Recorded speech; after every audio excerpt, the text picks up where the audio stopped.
What's up, guys? Welcome back to Track News Daily. It's your girl, Serenity. Make sure you guys are continuously liking, subscribing, and commenting. Let's go ahead and get right into it. Lone Star Grand Prix is a USATF meet that was held at Texas A&M not too long ago, and it was fast.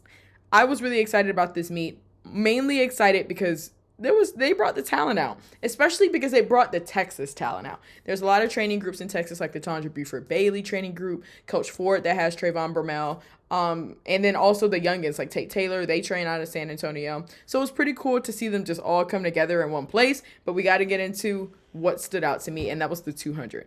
Gabby freaking Thomas ran a world lead of 21:70. 21:70, and she looked good. It was not a strain. There's something about that when you're like, they really had to fight for that one. Didn't really like she really had to fight for it. She looked like this is her year and she wants it all. Like Gabby with 3 goals, just looking like Gabby with like 8 goals. Like she looked good. She looked absolutely good. And yes, because I'm a greedy track fan, I want to see what Gabby can do in the 400. It's like as soon as somebody runs fast, it's like, I want to see what they can do over there. And I want to see what they can do in this. That's me. Sorry, guys. But like, I want to see what Gabby can do in a 400. She already has run a 400. And she has a really good PR at it. You know what? Let me actually look that up. What is Gabby Thomas's PR in the 400? Let's just go take a look-see. Because it says something when they can run a really fast 200, you can put together a fast 400. It's going to burn. It's going to burn. However, it's definitely possible. And she trains with Coach Tondra Buford Bailey, who was also my coach at Texas for my first year, my first 2 years. And I know she loves the 400 because she was a 400 hurdler. So I know that she loves to equip her athletes with solid foundations in general. So if you can run down, then you got to be able to run up. That is her motto.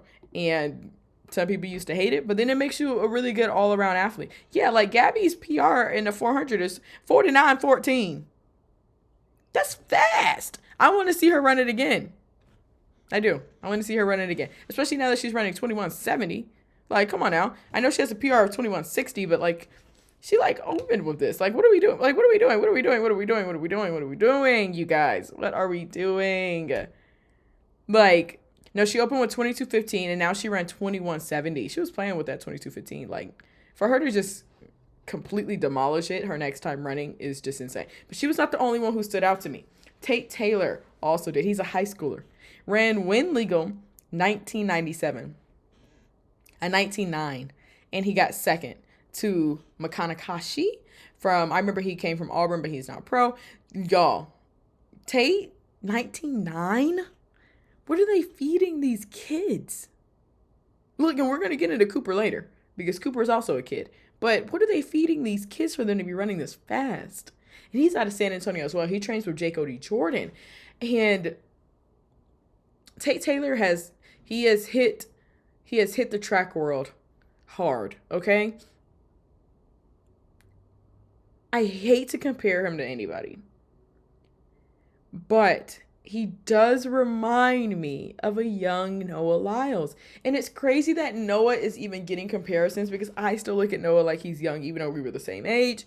But it's just like him. But now he can be kind of considered one of the older guys in the field. He's not old at all, but he is experienced. So Tate is starting to look like Noah to me.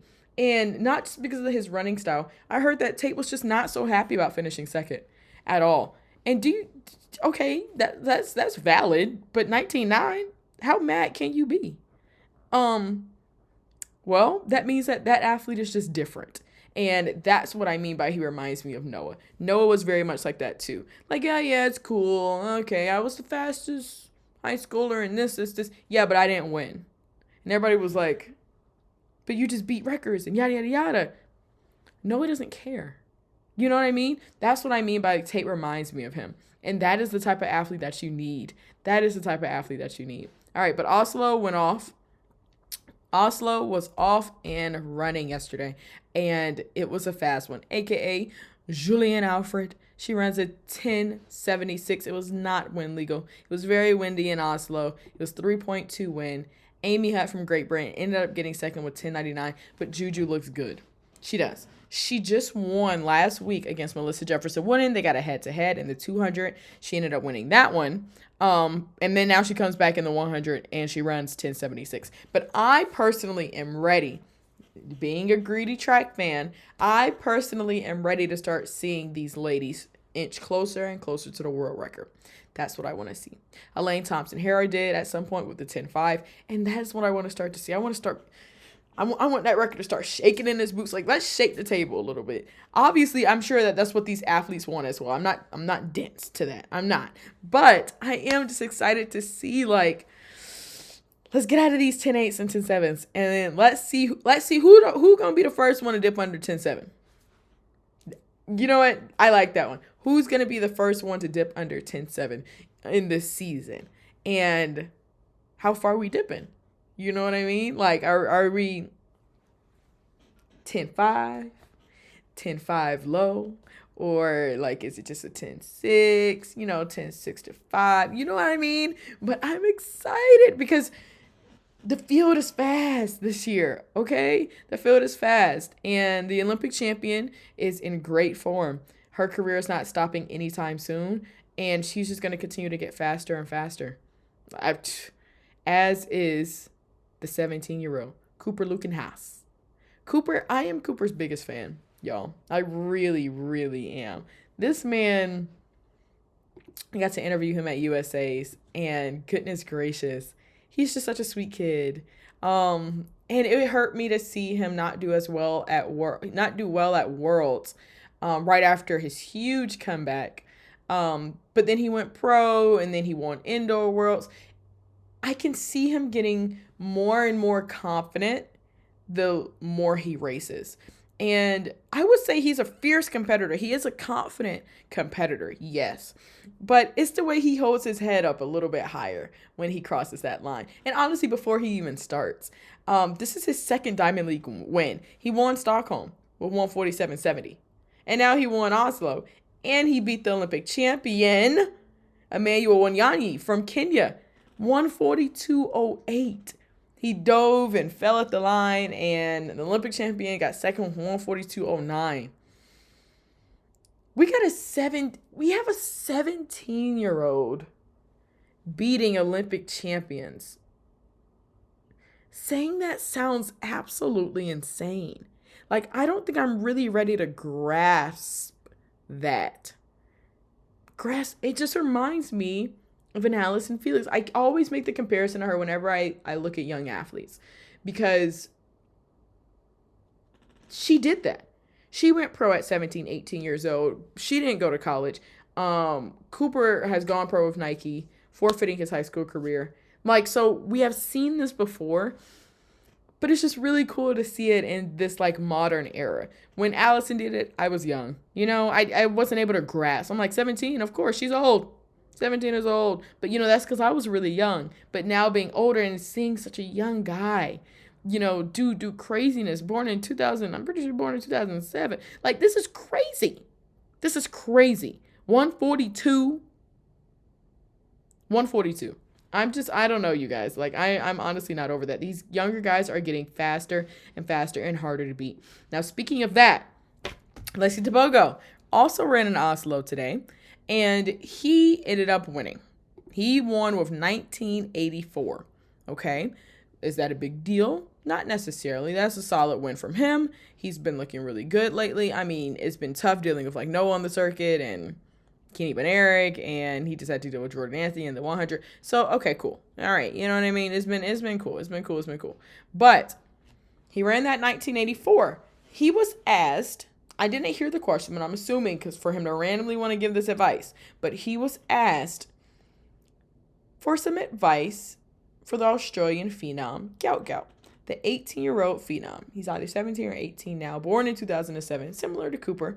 The Australian phenom who has a PR of 1967.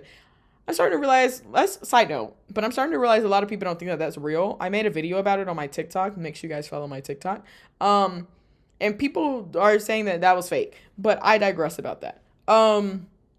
He has some advice for Gout. His advice was, don't get too comfortable running with the seniors. he would hope that Gout's management, agent, coach would advise him or has his best interest at heart, to no longer run with the seniors because, and this is Leslie's words, he has seen it happen before. He was a young athlete himself, and he looks around and all these other young athletes who tried to compete with the seniors, they're nowhere to be found. So he's saying, like, for his best interest, he doesn't think that he should be running with the big guys. Now, like I said, I did post a video about this on my TikTok, and I am getting some feedback about, like, yeah, Leslie is just speaking from his experience. And while I do understand that, just because that was his experience, that doesn't need to be Gout's. You know what I mean? Maybe if something happens, then sure. But maybe what happened at Oslo yesterday, the 20.60 from Gout, maybe that is what prompted this from Leslie. You know, maybe this is like, yeah, see, he ran 20.6. Maybe he needs to go and compete with people his own age. Like, that's basically what he said. Go stay in your lane over there. You know, and is he wrong? It's tough for me to say. He has no competition with the kids. Then again, he could go compete with Tate Taylor and Jake Odie Jordan and look, and they could have a nice little runoff. And a couple of kids in Texas, he could have a nice little runoff. You know what I mean? But he's choosing to go to these Diamond League meets. Usain Bolt was competing with the pros at 18. You know what I mean?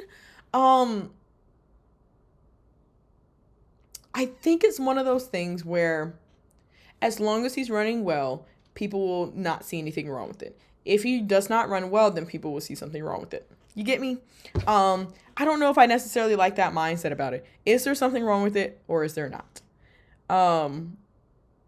And just because you did it that way, does that mean everybody has to do it that way? I do understand his perspective where it's like, give these kids a chance to develop and grow up. Yes. And maybe they need to develop slow. But then you take an athlete like Gout and he's excelling faster than anybody has ever excelled. And because of that, you need to put him in the accelerated classes, you know? Why hold him back simply because of his age? And that's where I'm kind of like a little bit torn about it. If you're smart enough to go and be over there, if you're fast enough to go and be over there, then go be over there, you know? Because then he could very well be competing with the likes of you, Leslie, the likes of Kenny Benerick with his 19.6, you know, Noah Lyles with his 19.4. I mean, he is about to race Noah in Ostrava in the 150 coming up. I mean, I feel indifferent about it. I definitely do. I would say let the kids be the kids.